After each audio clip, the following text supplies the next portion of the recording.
শাসন করেন স্ত্রীকে, কিন্তু শোষণ না। স্ত্রীকে শাসন করবেন, শিক্ষক ছাত্রকে শাসন করবেন, শোষণ করা যাবে না।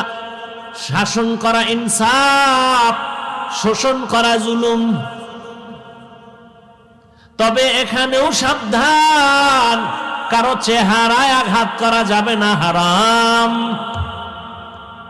শিক্ষক ছাত্রকে শাসন করবে, চেহারার মধ্যে আঘাত করা যাবে না, হারাম।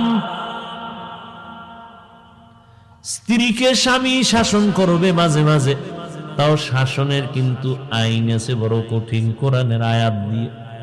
প্রথম তার জন্য মাওলার কাছে দোয়া করো, হে মালিক, আমার হাতে করা ছাত্র ঠিক মতো আদব নাই, আদব দাও। জেহেন নাই, জেহেন দাও। আদবালা বানাও। পড়াইতেছি, পড়া মনে রাখতে পারে না, তুমি শক্তি দাও।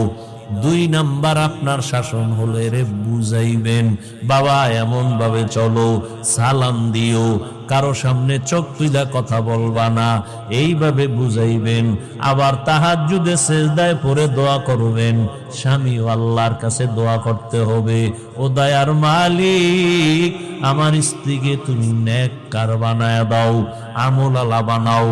আবার বুঝাইতে হবে, রে বিবি, তুমি আমি মিলিয়া দাম্পত্য জীবনের বাগানটা সাজাবো। তোমার মন আমার মন যদি এক না হয়, কোনোদিন আগানো যাবে না। আর মাওলায় বরকত না দিলে আগাইতে পারবো না। বরকতের জন্য তোমার